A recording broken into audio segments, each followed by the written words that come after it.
Welcome. Hello, everyone. Welcome, everyone in the room, to our UnHerd debate about the future of feminism. I'm Sally Chatterton. I'm the editor of UnHerd. Thank you for being here.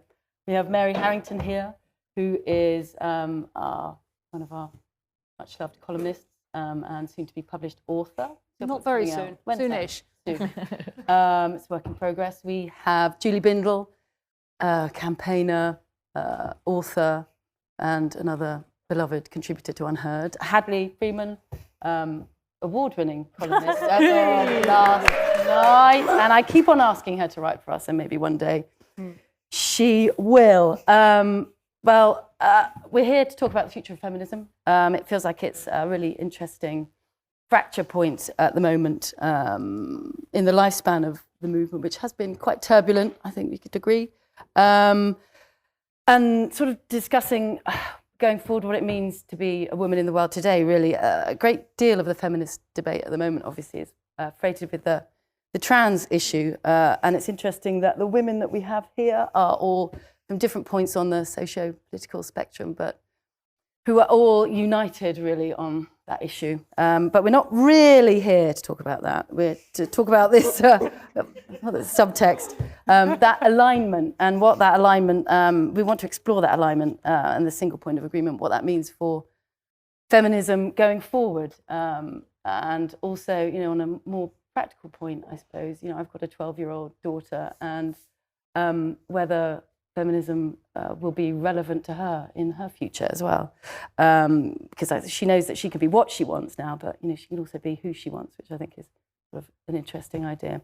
But without further ado, I think we should probably start, I don't know, with you, Mary, possibly. I'm not going to try and summarise what that means to me, except that it's meant a lot of different things over the course of my life, from the point where I thought it was unfair that my mum had to do all the dishes when I was about 12 and my brothers would just leave the table. And read Simone de Beauvoir, and then got really angry and stayed really angry for a long time. To more recently, when I re-evaluated a lot of things, especially in the light of having a daughter myself. She's now 5. And in the course of which I became radicalised by Mumsnet. I shouldn't say that. Nobody actually admits to that. But, you know, Mumsnet introduced me into a world of discussion and, you know, the coruscating realities of being a woman and a mother in the contemporary world, including some of the more live political issues, which we've agreed that we're not going to discuss directly today. But, you know, that was, and which brought me a full 180 degrees from being eventually, over a long period of time, from being a vociferous quoter of, an enthusiastic quoter of Judith Butler, all the way to my views, which are in the public domain now, which are some distance from there. Where do I think we go from here? I think for me, there are two parts to that. One part of that is that I think, you know, where we are with the question of, you know, what does the women's movement mean is, in my view, AI and biotech changes everything about what feminism is for and what it actually means in policy terms. And that's an enormous proposition, which I'll argue in a really untidy way because it's the subject of the book, which I'm in the middle of writing. And secondly, that in my view, the whole question of women's liberation and women's rights is to a huge extent determined by the material context that women happen to find ourselves in. You know, a huge amount of women's rights as such emerges out of changes in the way households were organised under the Industrial Revolution.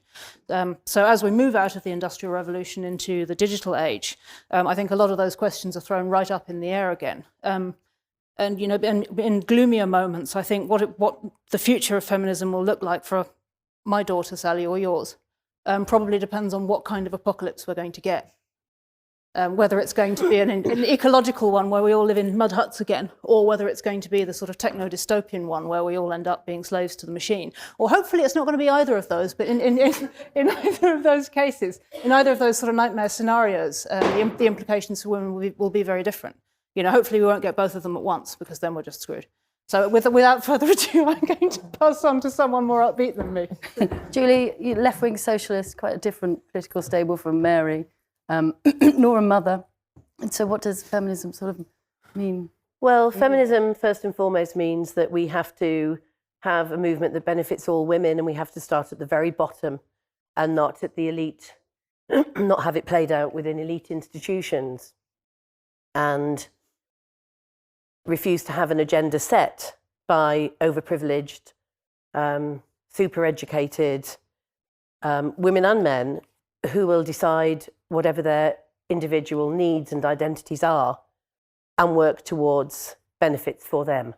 So if feminism isn't touching working class women, for example, then it's not effective. And the reason why I mention class, without adding the usual kind of trotted out demographics that you usually then hear after that, is because I do actually think that for Black, of colour and white women, class is an essential issue right now that feminism has lost its grip on. And the reason why, and I need to think about language because I'm sick of calling the liberal feminists feminists. So I need to actually find a way to describe these women and the men that identify as feminists without calling them feminists, because it gives them an authority and it means that they can decide what our movement is and what feminism is without actually being a part of it and working against it, actively against it. But the good news is that feminism is vibrant and it is moving forward because women have had enough. We've always had enough, but we've particularly had enough now. And the only reason for me that the whole issue about transgender ideology is even on my radar is because it threatens women's autonomous organising and the creation of, and I hate to use this term because it's been bastardised, safe spaces, that we actually built from nothing through the 60s and 70s as a response to male violence. The only reason I care about this is because of the threat to our sex-based rights, because of male violence. If we had no male violence, I would not care at all seeing a bit of gristle hanging down between a person's legs in a changing room. Sorry, I haven't seen one for a very, very, very long time, but I assume that they remain the same aesthetically, right? You know, feminism is not an essentialist movement. We are not biologically determined. We are the opposite of that. While men are still raping and killing us, we have to have a movement that first and foremost directly challenges men's violence. To do that, we have to see men as a sex class, not that every single man is a baddie and not that every single woman is a victim, but there is a sex class and there is a sex class of women. And if we don't recognise that, we will continue to arse around with individual identities and highly privileged women setting the agenda, and that can't be allowed to continue.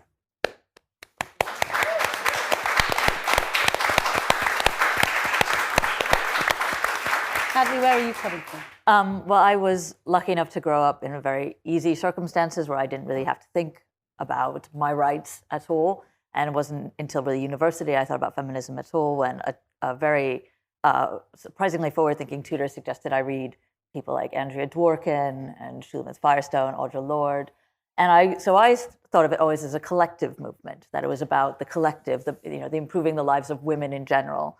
Then we get to about 2000s, 2010, and it was that era of individual empowerment. And suddenly there was this idea that feminism was about whatever made individual women feel good. So waxing your legs was a feminist thing because it made you feel confident.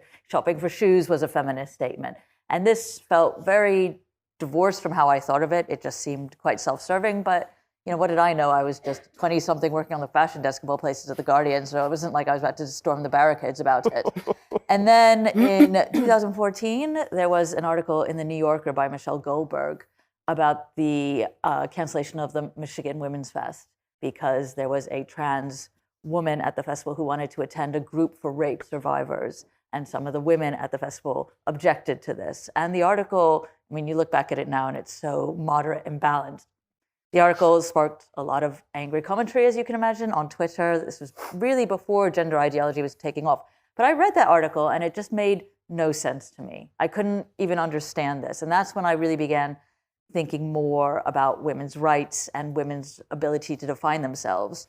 soon after that, I had my first 2 children, my twins, and like a lot of women, particularly women on Mumsnet, that is when a lot of women began to think about biological oppression in their lives, reproductive oppression, how their lives are dictated by their biology, and how for, I think, most women, their concept of what being a woman is based entirely on their biology. You know, you menstruate, you either do or don't have children, you do or don't have an abortion, you go through menopause at some point, and how that affects your life. And I was also increasingly thinking about gender roles, because I was, you know, when I grew up, I was a very feminine little girl. This actually worked against me in a lot of ways. I've written in the paper a bit about how I had an eating disorder for a long time. As a teenager, I was in lots of different psychiatric hospitals.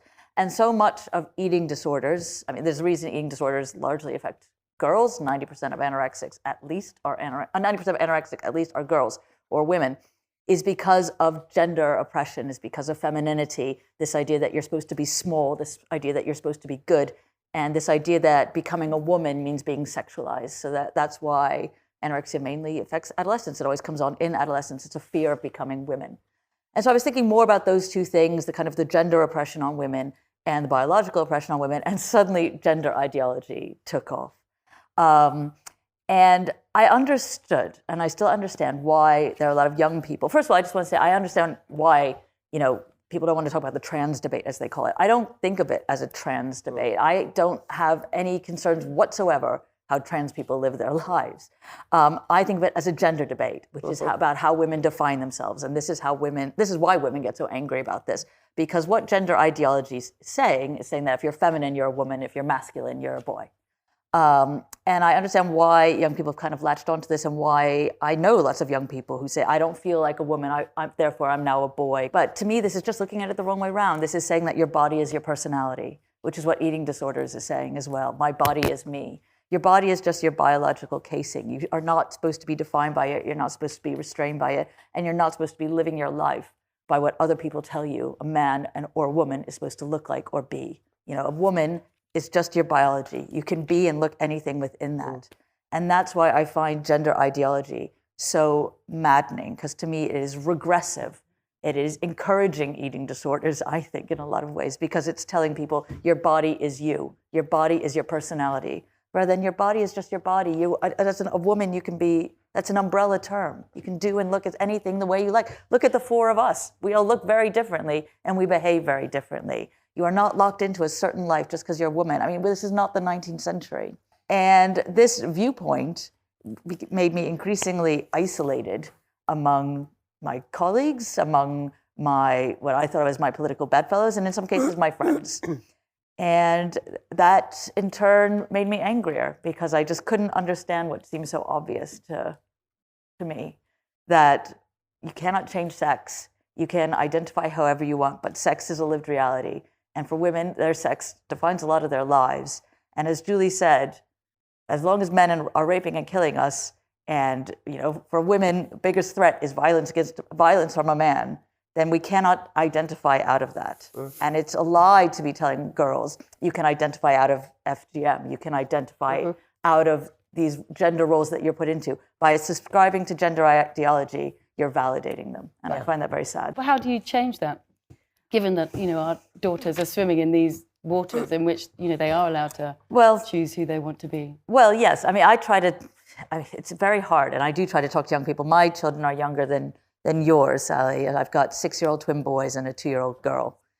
And my boys always say things to me like, Mommy, I want to wear a dress, but it's for girls. And I always say to them, wear a dress. Who cares? You're a boy. I mean, that is the thing. When we read articles from parents, when I read articles from parents who say that their 7-year-old is trans, their 6-year-old is trans, they always include statements like, well, so my child, when they were about 3, they wanted to play with boy toys. They wanted to play with girl toys. And I really believe that a large reason why this gender ideology has taken off is because there's been such a hardening in the toy market of the way things are marketed. When you look at 70s toy adverts, there's not this gendered marketing. This is for boys, this is for girls. Cleaning sets were marketed to boys. Cars were marketed to girls. Suddenly in the 80s and 90s, you look on the Disney website, this is for girls and this is for boys. And that is not from some nefarious, gender plot. That's just capitalism. That's just trying to make more money. Here's the girls aisle, here's the boys aisle. If you have a girl baby, you have to buy a pink onesie. If you have a boy baby, you then have to buy a blue onesie. And I think these gender roles are more strict now, and girls are growing up with this idea that, if you're a girl, you have to like princesses. If you're a boy, you have to like soldiers. And I don't think that was as true for kids growing up in the 70s and 80s. I think we could probably bring you in here, Mary, couldn't we? Because you were telling me about what happened this Christmas at your house with your daughter and the Disney princess. I'm a lot more horizontal than I ever expected to be in my strident feminist years about Disney princesses. In the grand scheme of things, they're fairly innocuous. A few thoughts on the sex roles and capitalism front, though, which is something I've sort of rummaged around in a bit in my writing, and which I find really interesting, because I was looking into studies on gender stereotypes and egalitarianism, and stumbled on the counterintuitive fact that the more egalitarian things become in a material sense in a society, the more pronounced people's desire to identify as in a gendered way becomes. So in a sense, in countries where there is actually it's materially less equal between men and women, you get more women going into engineering and science, for example, which is not really the way around you'd expect it to be. But people are much more committed to the kind of imaginary sense of themselves as either a man or a woman, in situations where actually it doesn't matter very much. And if that holds, if that's accurate, then what it would suggest is the more materially egalitarian our society gets, the more we're going to end up sliding around in this business of identity. Because it's a decadent belief, basically. Right? Because it's a decadent belief. Once you get so in a sense you start with sex roles being kind of obligatory in a pre-modern society, then you get to a point where there's a bit more flexibility, and people start saying, well, I don't have to do just this because I'm a man, or just this because I'm a woman. And then you get right out to this sort of hyper-modern scenario that we're in at the moment, where in fact, materially, if you work in the knowledge economy, it doesn't really matter. It completely doesn't matter what sex you are. So in practice, you kind of could. Just if you're a Zoom class person anyway, it kind of doesn't matter. You can identify as an attack helicopter, and it really doesn't affect your ability to do your job. But, as Julie rightly and regularly points out, that doesn't hold all the way down the economic food chain. And the further down the social class ladder you go, the more brutally sexed your life still remains. Totally. And if you're right at the top of the food chain, you really can identify as an attack helicopter. Down at the bottom, in prisons, or in rape shelters, or in homeless shelters, then it's a completely different ballgame. So an ideology which percolates down from the top, fairly sort of by people who probably just lack the imagination to consider what life is like in somebody else's circumstances, is ending up having these utterly pernicious effects on people who are just in a different economic situation, a material situation. Yeah, and the assumptions that working class, uneducated past school people are somehow ignorant about feminist issues because they might not consume feminist theory is a travesty, because of course the women's movement was built on activism, and that meant grassroots activism where you are visible. And this is where I think we need to go next. We need to be seen rather than theorizing. Theory's great. Theory's really important, but we've got to get back to the traditions of being loud and visible. And not just online. Online's really important, and it's enabled so many women, young women in particular, to get together and talk to each other without being screamed at by the bearded heads of feminist societies. But if you look back at how working class women, where I'm from, in the northeast of England, working class women of all stripes, are actually very, very well aware of multiple oppressions that face other women, because they rub shoulders on the factory floor, in the workplace, where everyone's seen as subservient by the bosses and by other women, university and above educated women. So it's actually in your face, if you're a white working class woman, what's happening to the black women in that workspace. You might not do anything about it. You might still be racist. You might not care enough. But trust me when I tell you, there is that knowledge about it. And similarly, when we look at who traditionally from the 1970s, when I was growing up onwards, where interrelationships, multiracial relationships where mixed-race children are being raised and are born. That wasn't with the upper middle classes, the white upper middle classes, trust me. No, they marry each other. And so this absolute bastardization by the upper middle classes of the term intersectionality makes me so very angry, because they've taken every single bit of politics out of it and made it about involving very wealthy, trans-identified men and women who are heterosexual and call themselves they, them. And I'm trying to think of who. But you know what I mean. And so, like, you know, both Mary and Hadley have said, you have to base women's oppression and the fight against that oppression on what we know about material reality. And it is, of course, our biology, but it's also about the circumstances in which we find ourselves when we are in fear of male violence and when we experience male violence. And it's always worse for the women at the bottom of the social ladder, without question. But it doesn't mean that women with the highest status in society are excluded from this. That is the thing about male violence and the fear of it. It's a great leveller. And that's where my feminism is situated, because it is the one thing that unites women and girls on the planet. And it is the only thing. And, you know, we say these things like, yes, vast numbers of women, 68% of women have had some sort of sexual assault. 90% of women have been catcalled. 1 in 6 children, this is something I heard on LBC the other day, have experienced some sort of unwanted sexual contact. Sorry, everyone. Way too low, those figures. We're talking about the vast majority of females. And I'm afraid we all know it in this room. So that's where the fight has to be, in my view. Where do you think the fight fits in, Hadley? Well, I think there's 2 problems at the moment. First is that feminism has become such an individualist movement as opposed to a collective movement. It's about what makes people feel good and not wanting to give things up, and this idea of not being for the greater good. And the other issue is that feminism has always had, it's got a very teenage attitude towards rebelling against its mother. So every wave of feminism is rejecting the one before. And also, particularly at the moment, this kind of revulsion of older women. There is so much ageism that I see now among younger women, which I find quite shocking and also incredibly Freudian. The disdain that I see expressed about, for example, Mumsnet, you know, I think largely because it's got the word mum in it. And this disgust that I see from young women about when women talk about things like breastfeeding and pregnancy, childbirth, all this. This is the boring stuff, boring stuff that your mum talks about. Women who are older, and I'm not just saying this as someone who is now older, but women who are older will have experienced lots of different things. 20-somethings don't invent sex.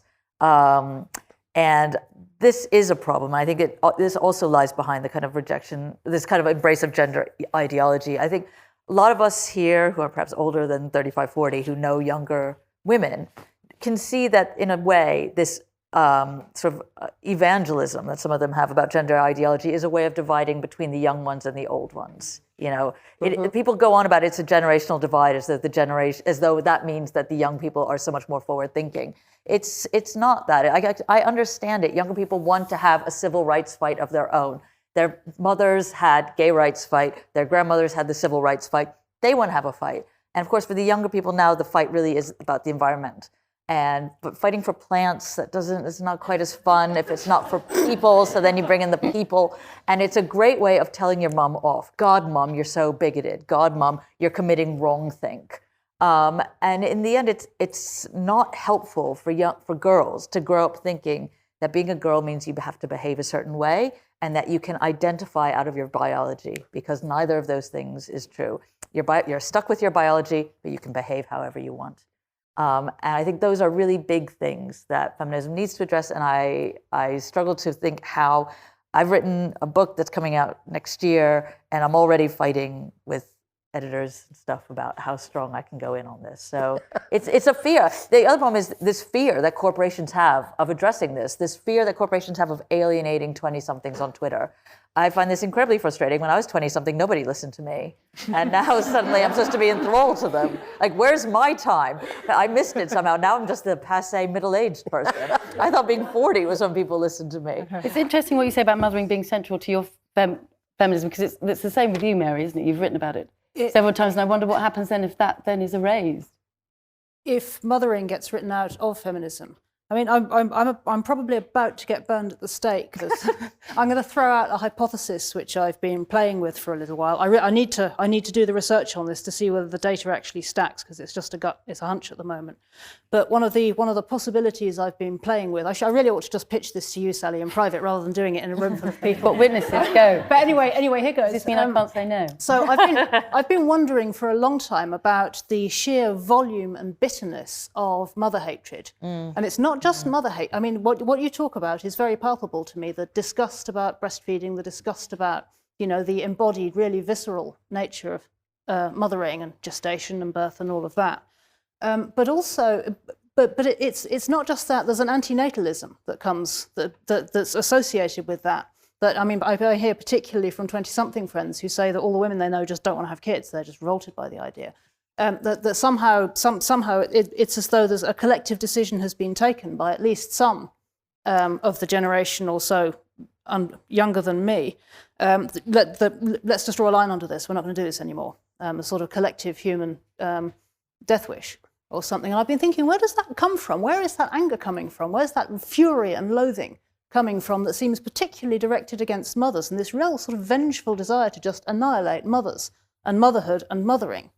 The venom that gets directed at Mumsnet, the venom that gets directed at quote-unquote Karens, middle-aged mummy types. It all, I think, why do people hate mums so much? And this is where I get burned at the stake. I'm thinking the generation that's now old enough to be making their voices heard in this way is probably also the first generation that was sent en masse to nurseries from a pre 1 year old. And is it possible that having just collectively, brought a generation up in an institutional setting, that they're just really fucking angry with their mothers in such a pre-verbal sense? Excuse my language, I'm sorry, but at such an inarticulate level that it's coming out in this kind of drive to just annihilate mothering. I have an alternative theory, which is that this. So do I, just for the record. Okay. Come forth with your flaming torch. It's not angry. I think the 20-somethings now are the generation who don't have any money to buy their own place, and they're actually stuck at home. And they are so fucked off with their parents, with this situation. And I don't blame them. I honestly don't. And girls rebel against their mothers. They do. And that is the women that we're hearing from. That's the young women. And they are grossed out by it. And when I hear young women talking about, leaky boobs and, the school run moms and that kind of thing. But what I'm hearing them say is how pissed off they are with their own mothers. And what they're also saying is, like in Gone Girl, like they're not going to be they're not going to be like a normal woman. They're a cool woman. Mm-hmm. They're not like the boring mom. They're the cool ones. And you know what? There will come a point when suddenly they get pregnant and they realize what their moms went through, and it's a whole different story. But that's what it just seems to me. It's just an arrested development of teenage rebellion. How do you feel about that, June? Yeah, I agree with Hadley. I disagree with Mary. I think that there's merit in your argument, because obviously there is a hatred towards mothers.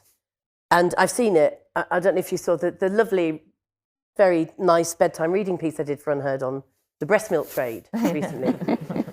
And so, you find an awful lot of hatred through that. And I really, tonight at some stage, want to talk about commercial surrogacy and prostitution as well. Mm-hmm. But I think Mary's right. There is a hatred towards mothers. I think that's misogyny, and it comes in different forms.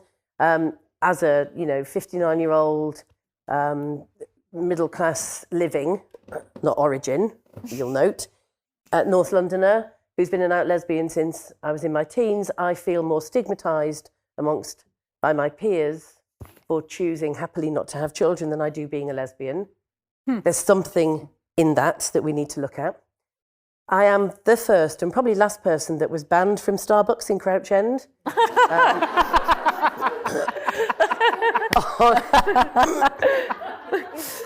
It was a very early no platforming experience in my life. And it was actually 2 weeks before I wrote the article that was published in 2004 that got me into all that trouble. So it wasn't about that. But I think for feminists, motherhood has always been a tension, because I would argue it's not our hatred of mothers. And obviously, Mary, you weren't talking about feminist hatred of mothers. But there is a massive row, always, it's been constant, about the kind of brattish behaviour that some extremely privileged parents encourage in their children, in Crouch End, for example, where mother hatred started. No, but it is that there's a particular constituent of parents, but the mothers are the more visible and they do most of the work. I will never forget being with a media colleague in Crouch End, in the Starbucks that I was subsequently banned from, where she noted how multi-ethnic Crouch End was because there were so many Filipino women around, you know, and was really shocked when I said, they'll be the nannies. And so when we say things like, have you ever thought about why you really wanted to have children? It's like you've asked a really offensive question. It's sort of like in the old days when we used to have sexual politics and would say, why are you heterosexual? And they go, what? But that's just normal. And so the question about motherhood often just causes offence. And then, of course, when you mention the Crouch End kind of tribe and the sense of entitlement that some, you know, wealthy women have because they have children and you don't, so they have to be first in the queue. It does cause resentment from feminists. Because is this why you were banned from Starbucks? Well, yes, because I wrote a column saying all this with my byline in Guardian Weekend, and when I walked in, they said, "Are you that woman that wrote that column?" And so I said all of this in the Guardian, and it, you know, obviously the letters editor and the readers editor were very, very busy that week. But you know, you do find it's difficult as a feminist because, and I'm really sorry, I'm now going to be burned at the stake. Those of us that chose not to have children, and I'm talking about through the movement, the 80s and 90s in particular, we did a lot of childcare and a lot of work. And we were very happy to do that, but we were very well aware that the extremely middle class women in the movement had made an active choice to have their children, but then would talk about it as though it was something imposed upon them. And we were saying, but you chose to have children. I don't understand. This is a lifestyle choice. What do you mean a lifestyle choice? And what else could it be?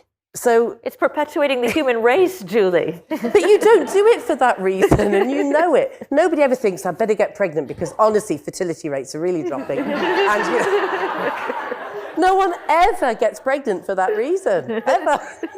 But the idea of motherhood has been turned on its head slightly, hasn't it, by what you were talking about earlier about surrogacy. And I think there is a point of agreement between you and Mary on that, I would have thought. Definitely. I mean, there are many points of agreement between me and Julie. I would just like to underline that. Many points of agreement. But one of the central ones is the huge admiration that I have for you and your campaigning work on commercial surrogacy. You opened my eyes to a lot of the absolutely monstrous practices that take place overseas. And have done a lot to really underline, you know, the sort of arbitrage of freedom that goes on between different countries where, you know, some people get to be freer in terms of their reproductive choices in one country by making women elsewhere less free and you know, exploited in a really profoundly intimate and, in my view, completely disgusting way. But I felt so angry a few months ago on Twitter, you'll be amazed to know, when Julie's friend, the editor of Pink News, he's all of our best friends. Did I mention I sued Pink News? I thought we were going to get all the way through without mentioning Benjamin Cohen, who had been railing against all of us as TERFs and, you know, trans women are women, et cetera, and then announced that he and his husband are on a surrogacy journey. And I just thought, you know, now you know what biological sex is. Like, you don't get to opt in and out of it. And guess what? Neither do women. Right. Like, if you want a baby, you have to opt into it, and that's what women's lives are like. It's astonishing how quickly people remember what a woman is when you need to rent a womb. Exactly. It is interesting what Mary said about capitalism, because I think surrogacy, more than anything except for prostitution, and they're very similar, is that interface between capitalism and patriarchy in its rawest, ugliest form. And that is why I think that that women's bodies, poorer women's bodies, women at the bottom of the social ladder, their bodies are just seen as objects for rich people to mine for their own convenience.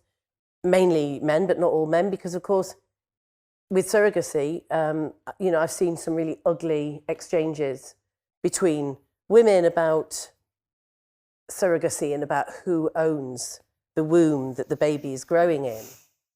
And the baby is commodified and commercialized. And what's particularly distressing, I think, about surrogacy, because I do include altruistic surrogacy in this, because it's unfortunately, it's a bit like the happy hooker. She's very rare, and she also gets damaged through that. And we have yet to hear from the children who come of age through this process. But I've seen the ugliest exchanges where there will be an ownership, just this assumption of ownership of a child, which I think is always wrong. And then the way that the woman's body is seen as just a womb. I mean, her womb is literally trafficked. She's a vessel. And the disturbing thing for me in campaigning against this is how much harder it is to convince well-meaning, good liberal people that it is an abhorrence. With prostitution and the sex trade, yes, it's a huge bone of contention. It's massively contested, with the liberals thinking legalisation, it's just a service like any other. And of course, the feminists or some very conservative people thinking it's wrong for various reasons. But we know what prostitution is. It's a man seeking an orgasm with a person who is not consenting, who does not want sex with him. So it's one-sided sexual pleasure. And all of this, if we allow ourselves to think about that, is unpleasant. What do you get at the end of surrogacy? A baby. And people can't help themselves. Look at Ottolenghi, the Guardian columnist, handsome gay man, you know, wealthy gay man, who the women who wrote to the Guardian when he was profiled as having been through the surrogacy journey with his partner, they were fawning all over him, writing letters to the Guardian saying, I'll have his next baby. Ooh, isn't he lovely? And just refusing to look beyond. And then from that, of course, it gets framed as gay rights, which means those of us that speak out against it, because gay men are used as a smokescreen, it's mainly heterosexual people and increasingly single heterosexual men that are using surrogacy services. Think about that one. But we are told that we are homophobic if we speak out about it. And it's the same with prostitution. And if you look at the trans ideology, the trans rights activists, most of whom are not even transgender, all of them to a person will support these three things. Sex work, right? Big pharma and the hormone and surgery stuff, and surrogacy. Now, what do they all have in common, I wonder? Money. Yep. And women's bodies that just don't matter. How is it where you are in The Guardian with regards to all of this? Hadley, if we can just... Yeah, how's work, Hadley? I'd like to throw that question to my colleagues in The Guardian who are hiding over there, the secret railroad out there. Yeah, we spotted you, 3 of them over there, at least, if not more. Well, I haven't been in The Guardian for a few years, and I'm just interviewing celebrities. So you can't paint a picture of what it's like to be an apostate amongst them. Well, I think you can tell probably from the newspaper. It's a very fractious issue that I am not part of. So you're an outsider? Yeah. No. Yeah. I am not contributing to that debate in the Guardian pages. I'm looking forward to seeing your interview with J.K. Rowling soon. Why hasn't it been in?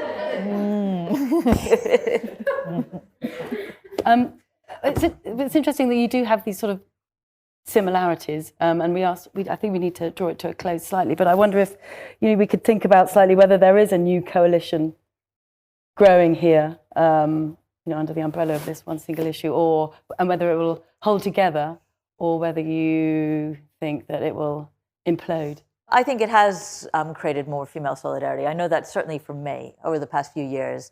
I now have so many more groups of all female friends, and Julie included. Like, we've become much closer doing all this, and I think that's been really wonderful. I think it has been, you know, other people call it radicalization. I think it's just awakening a consciousness and a reminder of what feminism always was and the female friendships that have been formed. You know, will we agree on every single issue? No, but that's fine. I think it has brought feminism back to its grassroots for a lot of us, and that is really important.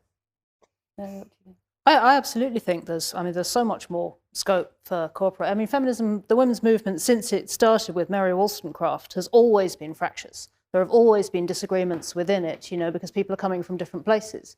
And I don't think, I'm not sure that there is such a thing as a universally feminist set of policies, because so much of it depends on your context. And we can just roll with that and come together on the things that really matter. And for so many of us right now, the issues that really matter, I think, are the ones that Julie's already named. The commercialization, that turn on the commercialization of, particularly of women's bodies, but really the monetization of bodies and the reordering of our humanity at the most fundamental cellular level to the world of big business. You know, because fundamentally that's what this is about. It's a wedge issue for, in my view, towards a kind of transhumanist attitude that just says we're within our rights to remodel our bodies as we see fit. You know, we're entitled to treat all of what a human is as plastic resources to be strip mined or to be monetized or to be reconfigured however we like. And that in fact what we need to do is deregulate the idea of what people are. And let's start with what women are. And we'll deregulate that first, and if we can get people to agree to that, we'll just deregulate what people are, and then it'll be just like the Big Bang was when they deregulated finance in the 80s, except it'll be our bodies. So I'm really not up for that, and I think it's well beyond just liberal feminists or radical feminists or whatever the hell kind of feminist I am. Plus, you know, a whole load of other constituencies are quite not keen on that programs, and I to me that's something we really can unite around. Yeah, feminism needs to get to the women that think they don't need it. That's the really urgent task. Yes, coalitions are great. And we couldn't have done the work that we've done over the years without it. I recall back in the 1980s when the anarchists and the hard leftists would not join with us in protesting pornography because of its misogyny. And so we just said to them, animals are abused in it. And they went, right, come on. And there they were, down at the pawn shops with us, and then we helped them glue up the fur coat shops later on the evening. And that's, we have to work across broad bases. I worry about some of the women in the US that are right-wing, that seem to not like trans people because they also don't like lesbians or gays, that are deeply conservative in a really not acceptable way, that are Trump supporters, that have this as a single issue, where they just shout about the trans, and they'll go to the Heritage Foundation and take an invitation from the worst kind of think tank that also is looking to find ways to recriminalise abortion. That worries me greatly. They're not my allies. So I won't join with them because they don't like the trans, because I could not give a damn about transgender people who should just be left alone to live their lives. As I said at the beginning, it's about our rights that are being erased. But I think that we can work across differences without question.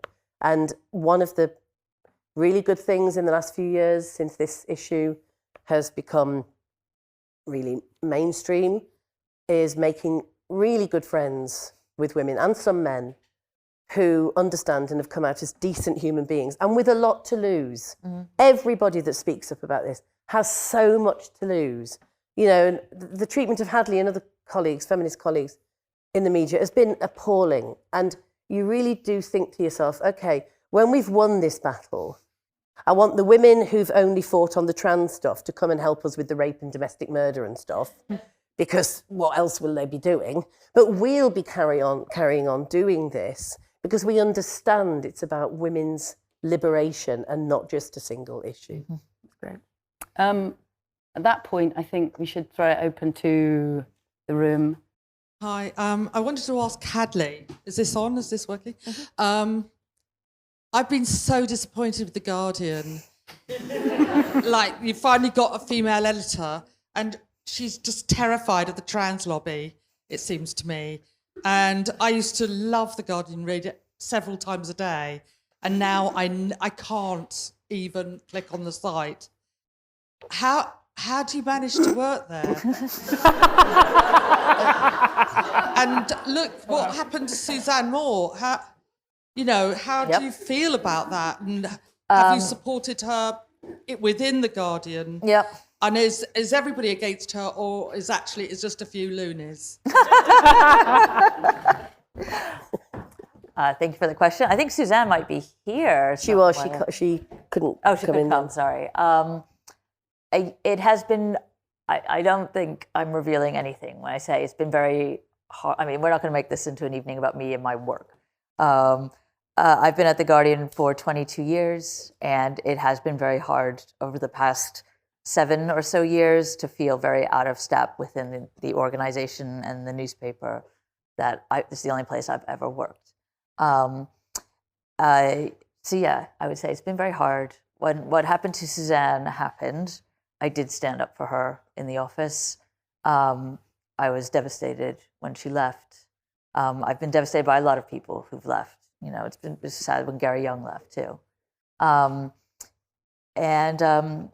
Yeah, this is, it's not an issue, let's put it this way, it's an issue I'm very cognizant of.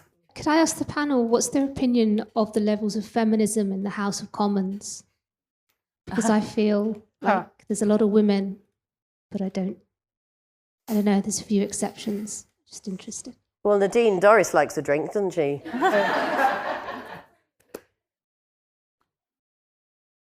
That's a hard one. I can't speak. I'm not. With the disclaimer that I'm not really a Westminster Westminster news junkie. My sense of feminism in the Houses of Parliament is that there are lots of reflexive liberal feminists who will think about women's interests largely in terms of more free childcare. And I'm not sure how many. I think the subset which are thinking perhaps slightly more broadly about what constitute women's interests is perhaps smaller, but they're not non-existent. And certainly, you know, it's very clear that there are women and also men who are thinking very concretely about the gender identity activism which is now rife. Some of them are just reflexively going for the idea that, you know, we can all just be whatever we want because it worked fine in my university, Lou, so it should be fine for everyone else, including prisons. But not all of them. It could be better, bluntly. We were talking about Stella Creasy earlier. Yeah, I mean, if you think about who's the most famous woman in modern parliament, it was Margaret Thatcher. Margaret Thatcher is not a feminist, obviously. She was entirely self-serving. And it seems to me that a lot of the women in parliament are sort of similar in a way. I do think Twitter is the worst thing that could have happened to politics. I think there are too many MPs who care too much about Twitter. What gets them likes on Twitter? Are they famous on Twitter? Blah, blah, blah.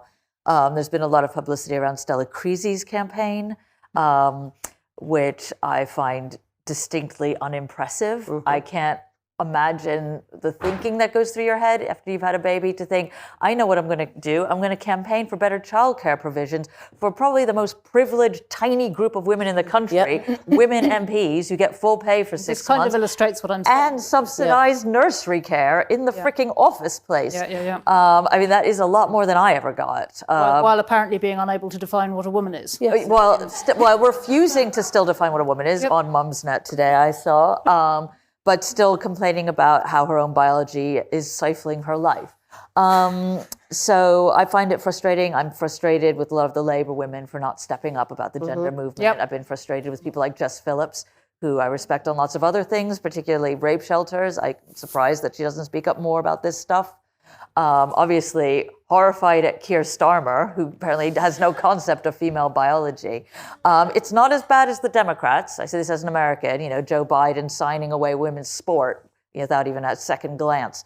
Or California, just, you know, totally doing over female prisoners. But the left in America and Britain has got to get itself together on this gender issue, basically. Do you agree, Julie? I do agree. And Rosie Duffield is a feminist. She's a principled feminist. Yeah. And she's held up as a warning to other women in Parliament. Yeah, exactly. And unfortunately, there's not enough courage by a long chalk. No. They're supposed to serve us, and in fact, they're serving themselves. They're serving a tiny minority of people on Twitter. I just wish all journalists and politicians would remember Twitter is not representative of real life. It's like really not representative of real life. Twitter thought Corbyn would win. It thought Bernie Sanders would win. Well, look how that turned out. And this sort of catering to the views of this tiny view on Twitter is, I think, what's really escalated the gender issue. Obviously, America has massively contributed to that, and that's because American healthcare has so jumped onto it because they've realized how much money there is in this, particularly in regards to children. But the way the MPs are so scared of upsetting left-wing people with massive followings on Twitter is just totally tilting and distorting the politics of this country. Mm-hmm. Why is most of mainstream media fawning over or celebrating gender ideology, and how can we change this? I think there is a great fear in the media, and I don't just mean in the UK, you see it a lot in the US too, of going against what the youth are saying. There's this idea that the youth are on the quote-unquote right side of history. And also there's more young people working in media organizations from the tech side who aren't necessarily journalists, who work in the digital department, who come from the tech world and have a much more libertarian view of gender and sex roles, I guess is the best way to put it. I don't mean they're, polyamorous or whatever, but they may well be. But they have they have a very different view of these kinds of things. And they are also dictating, in some cases, the media lines. We hear about that kind of thing at the New York Times and all those kinds of organizations. And also, newspapers are now very dependent on online revenue. And it's young people who are online. They don't care anymore about paper subscriptions, and it's older people who have paper subscriptions, which is why you have this weird divide of the left-wing press going much more for the gender ideology because they are more for young people and they're online. The right-wing press can be a bit more cautious because their readers are older and they tend to have subscriptions. So therefore, we have this situation where the right-wing press acknowledges science and that biology exists, and the left-wing press is kind of bound up in ideology. This question from Tilly is, I'm confused about the arguments not to criminalise misogyny. It seems to me obviously the right thing to do. Why is it questioned? Oh, we must not make misogyny a hate crime. In fact, let's get rid of all the hate crime legislation. It's outrageous. No. I mean, there are several reasons, and there's a really brilliant lawyer in the room, Harriet Wistrich, right over there, who... And by the way, I'm always cleaning up her muesli crumbs. Imagine if we actually made misogyny a hate crime. Imagine how many more prisons we'd have to build. Imagine how many arrests there would have to be. Who would define misogyny? Who would be seen as the correct person? Would it be a trans woman having me arrested for misogyny because I asked about their inclusion in a women-only space? How would we define it? Because I don't think the vast majority of people even know what misogyny actually is. The police would never respond to this. And if you look at other hate crime legislation, which has been a disaster, so for example, you have hate crime, racist hate crime, where white people use it against black people, where we're told that if a black person experiences something as racist, we have to take that word. What on earth does that even mean in the law? We need to rigorously apply the law as it stands. There are so many crimes that police are not even arresting for before we even start thinking about misogyny as a hate crime. So here's one example. At the moment, we know that the majority of rapes and sexual assaults aren't reported to police. Of those that are reported, those that end in a conviction is under 1%. Now, do you think 99% of women are lying, or do you think that we've got a huge problem with our criminal justice system actually implementing these laws? It must not be a quick fix solution to those in Parliament that think it sounds good and it'll look good on their sheet. And it's reminding me of your woman who first decided when she was Minister for Women that the first thing she would do is bring in self-ID as a Maria Miller. It's one of those things that costs nothing, they think, and will instantly have the women saying, aren't you clever? But the police won't arrest anyone. There'll be no investigations and there'll be no training. Oh, yeah, and misandry. So I would be arrested 3 times tonight. Sally, you started off by asking everyone on the panel what feminism meant to them individually.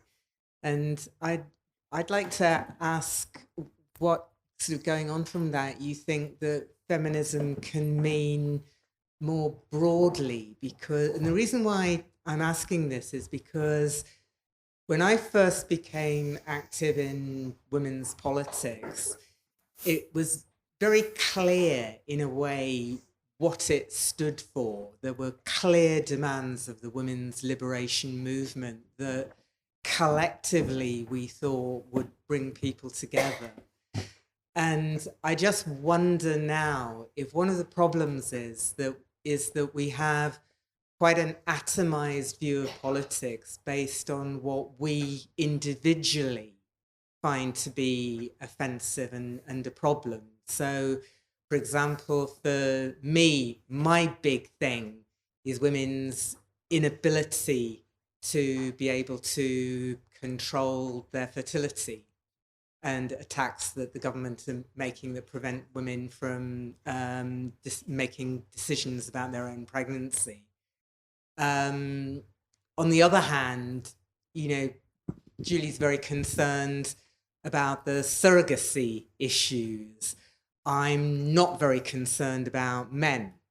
I'm much more concerned about the absence of childcare. There's a whole load of various different things, and how do we bring those together and make it something that is a social movement? I think it's kind of interesting that, we live in an age when people are so concerned about their identity and so desperately want an identity and are desperately looking around for something to tell them what they are and who they should be. And feminism has become slightly unfashionable. Well, feminism can give you your identity. That doesn't mean that you tick every box in it. It means that we all there's like a common denominator of various experiences, and we can all branch off from that. I mean, that's what I have found, certainly over the past 6 or 7 years, since I have felt more ostracized from the groups that I thought I belonged to. And having groups of female friends, some of them straight, some of them not, some with children, some not, some, this, some that, all sorts of different experiences. But we have a shared experience, which is being women, and understanding what each other's fears are, understanding what each other's needs are, and supporting each other in that, for it not to be a competition. And I wish more people would take their identity from that, because that is something you don't get to identify out of, which is your female experience. One final question from our Zoom audience, from Alex Hamilton. Is it possible that the root of many young women's disgust of motherhood is a profound fear of the responsibility of motherhood, especially the asymmetry in the early years in bringing up a child? And that fear materializes itself in denigration or dismissal of motherhood in an unconscious manner? Yes. Yes, possibly. I think it's also that you really can't underestimate young women's fear of their own bodies and their disgust by their own bodies. And this idea that their body is just going to become a thing that, spews forth this baby out of their vagina, and their breasts will no longer be something that's pretty or, sexy, that's there to be looked at. Their body becomes something that's fed off of, all these kinds of things. Women are told to be pretty, to be looked at, to be quiet, to be, amenable. And childbirth kind of takes all that away, and also takes away your autonomy. You're just there to feed this baby. I mean, there's nothing sexy about it. There's nothing cool about it. It's completely unladylike. Women have always had a disgust by their own bodies. That's why there's so much cutting. That's why there's so many eating disorders. That's why girls in the Middle Ages used to starve themselves. And I think this is another form for some, of disgust with their own bodies. As a 59-year-old bloke, woo, who has daughters and a wife, it's been my impression over the years that feminism as a movement has not really celebrated and admired and been hugely supportive of womanhood in terms of having children, of actually creating families and caring for them. It's tended to focus on, quite rightly, economic independence and power and strength and all that. But this is just my observation, as an ordinary guy. It hasn't really celebrated the thing that is uniquely female of having children. And I just wonder if the future of feminism should be to acknowledge and to really, support the idea of women having children and bringing them up. I think not Julie just might say. focus on money. Yes, except in Crouch End, perhaps. but more seriously, that's yes and no. The feminism since the 1960s, I would say, definitely skews in the direction you describe. But if you go back to the 19th century, actually, there's a real you can see all the way back through the 19th century in discussions on women's rights and women's situation. There's this real tension between people who are arguing from wanting a defence of care and the family, and people who are arguing from women's interests lying more in freedom and autonomy. And that tension is there really for the first 150 years of arguments about women's rights under industrial capitalism. And it's only really from the 1960s onwards that it's turned decisively away from taking an interest in interdependence and relationality and more towards individual empowerment. And I mean, we could go into the whys and the wherefores of that, but I would just say the history of it is much richer than you might imagine. And I in my own work, I'm very interested in recovering some of those older conversations to see whether there's something we can learn from them in terms of where we are now, except in Crouch End, obviously. But in terms of where we go next, potentially yes, but I think that's going to be a difficult conversation to open. In the context of where we are now. Yes, and it will be difficult. But it's a nice idea, isn't it? Well, it has to be part of it. That is the experience of so many women's lives, the majority of women's lives. And you're right. I think motherhood has been ignored. I mean, you look at America, which thinks of itself as the bastion of feminism, Gloria Steinem, Betty Friedan. And yet, where's the, federally mandated paid maternity leave? It's just completely disgraceful. And I am an American, and when I see American feminists, hectoring British ones on Twitter and calling them Turf Island, you just think, can you perhaps sort out your maternity leave before you start lecturing Britain? And your abortion. And your abortion laws. And yes, it is a problem, obviously, because so much of feminism has been bound up with abortion, and this is going to be another problem with the overturning of Roe versus Wade, and then the celebration of motherhood then looks like it's against abortion. But I've always hated the whole choice feminism thing, but feminism, of course, should be about that choice. Yes. Those who choose to have children, those who choose not to have children, and to encompass both of them, because those are both uniquely female experiences. It's women who get to do that. And women have babies. Lots more women have babies than women that don't. And I think that there is a massive stigmatization of women that choose not to have children. There's still huge amounts of pressure on women to have children. And that, to me, is a really important issue. Yes, maternity leave at every level, not just for those women in highly paid, tenured jobs. Yes, childcare available for all women. But absolutely no, I don't think we need any more celebration of motherhood. I think what we need is a liberation of mothers from domestic drudgery and from being trapped within that situation if they don't want to be. Julie, you made a throwaway comment earlier about you need a new name for liberal feminists. I'd go with fake feminists, by the way, but and we all know the countless debates about redefining women and chest feeders and all this bullshit, quite frankly. I'm wondering how important you all think, though, these little forest fires over language whether they're a distraction from the real issues, the coalface stuff, or whether if we lose the language, then we're going to lose the bigger battles. Language is really important. It's crucial. And feminists have always said this. There was a piece in the Observer this weekend that thankfully one of the feminists at the Observer pointed out, where the term 13-year-old sex workers was used. Now, that is because there's been an editorial decision that has been, this fight has been raging since I wrote about the Ipswich murders back in 2006, about use of the term sex work, for example. And I'm taking it away from the trans thing because I think we've spoken quite a lot about that. But when I was doing a report on the Ipswich murders of the 5 prostituted women, an email from the reader's editor came around to all of us that had written features, comment, investigations, whatever, and said, look, we need to get this unified because some of you are talking about sex workers. Some of you, me, are talking about prostituted women where it was relevant. Some have used this term, some use prostitute. What should we do? And I just replied and said, how about we just say women? Because clearly what they were angling for was to introduce this, what they thought was a dignified term for prostituted women, which gives a total and utter false picture of what happens to the vast majority of women, men, children in the sex trade. And again, to argue that you can't apply the term sex worker only because the child is underage is to suggest that it's fine when she reaches 18 that we use the term sex work. Similarly, when we use clients for punters, where we use brothel owners for pimps, and that applies across, what was I hearing?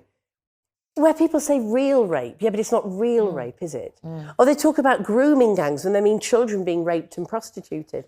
Language is totally crucial. What I think we shouldn't do is fight a battle only on the language front. If you're fighting about language, it has to be because it's describing something that you are concerned about and that you're doing something about. I think the language is interesting because it does kind of reveal the misogyny that underlies a lot of the gender ideology. So, you know, women are, you know, uterus havers and pregnant people, but it's still men go get your prostates checked. Like, that is really erasure of women. And I think talking about pregnant people and chest feeding is also erasure of women. It's taking the mums out of the picture. I don't think it's the most important thing, but I think it gives a real insight into what's going on with a lot of the gender ideology. Mary, how do you feel about the use of language? I agree with Julie and Hadley. I think it's not the thing itself, but you know, most of us live in a sort of disembodied discursive world a lot of the time. And in that world, that is the terrain that a lot of this stuff is, to a very significant extent, being fought on. And when you talk about, you know, uterus havers or chest feeders or birthing bodies, in effect, what it does cumulatively is turn people into parts, which again, you know, tills the ground for the deregulation of bodies, the deregulation of humans, and the commercialization of what we are as people. You know, it's all grist to the same transhumanist mill. It's all grist to the same the same overall belief that people can be disassembled, turned into parts, and reorganized. You know, according to the whims of mad scientists or teenagers who spend too much time online, or whatever it is. We have to fight that battle. We have to defend the human in language as well as in reality. It's also, like what Julie was saying about how theory is fine to a certain point, it also keeps this argument very much in theory, because the more the language contracts, the fewer the people can get involved in this discussion, because it's only the chosen few who know what this week's code words are. Yep. And if you've fallen behind and you say the wrong word, then you're cast out. And that's also a class. There's a class element. Absolutely, and it's only the very online. It's like knowing which fork to use. Completely, it is literally the 21st century of knowing which fork to use. It is, and which it is today. It was fine this week, but now it's not fine this week. And I think it is a way of really restricting who is talking about this and who is legislating about it. And it's a great way of making sure that working class women are never included in the conversation, or working class men, because all you have to do is slip up once and that's it. And then you're at, well, working class women. Men can generally get by.